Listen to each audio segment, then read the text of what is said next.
আমার জায়গা থেকে বলতে পারবো যে এই সত্যবাদিতা এবং ন্যায়পরায়ণতা সরকারি সেক্টর বহু দূরে থাক, আমাদের মতো যারা আলেম ওলামা, যারা মসজিদ মাদ্রাসা ইসলামী দল সংগঠন পরিচালনা করছি, তাদের মধ্যেও নাই।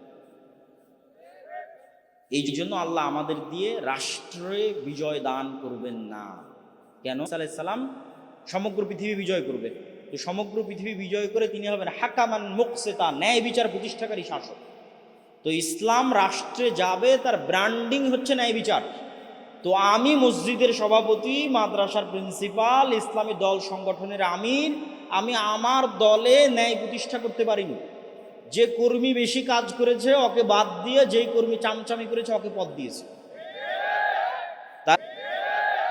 তাহলে আমি আমার দলে ন্যায় প্রতিষ্ঠা করতে পারিনি, তার মানে আমাকে যদি আল্লাহ রাষ্ট্রের দায়িত্ব দেয়, তাহলে গত 16 বছর যা দুর্নীতি হয়েছে তার চেয়ে বেশি দুর্নীতি। তাহলে আমি হচ্ছে নেতা হওয়ার অযোগ্য, দায়িত্ব পাওয়ার কিসের যোগ্য? গোলাম হওয়ার যোগ্য।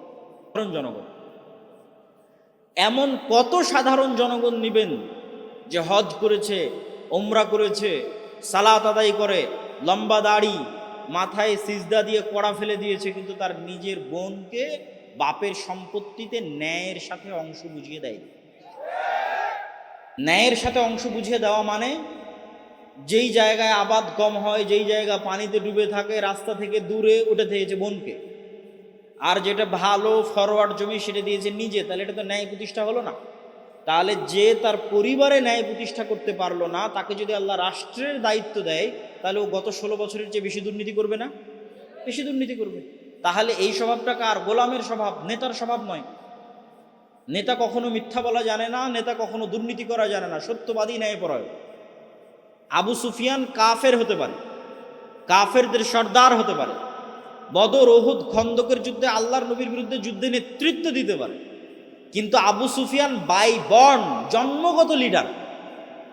জন্মগত লিডার। এই জন্য আবু সুফিয়ানকে যখন জেরুজালেমে বাদশাহ হিরাক্লিয়াস তার চিরশত্রু মুহাম্মদ সাল্লাল্লাহু আলাইহি ওয়াসাল্লাম সম্পর্কে জিজ্ঞেস করছে, তখন আবু সুফিয়ান একটা বাক্য মিথ্যা বলেন।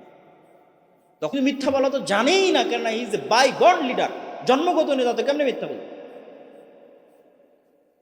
সম্মানিত উপস্থিতি, কিন্তু আমরা মুসলমানেরা, আমরা হচ্ছি ওই যুগের মক্কার কোরাইশ মুশরিকদের চাইতে চরিত্রের দিক থেকে, মিথ্যা, ধোঁকা এবং দুর্নীতির দিক থেকে নিম্ন স্তরে অবস্থান করছি।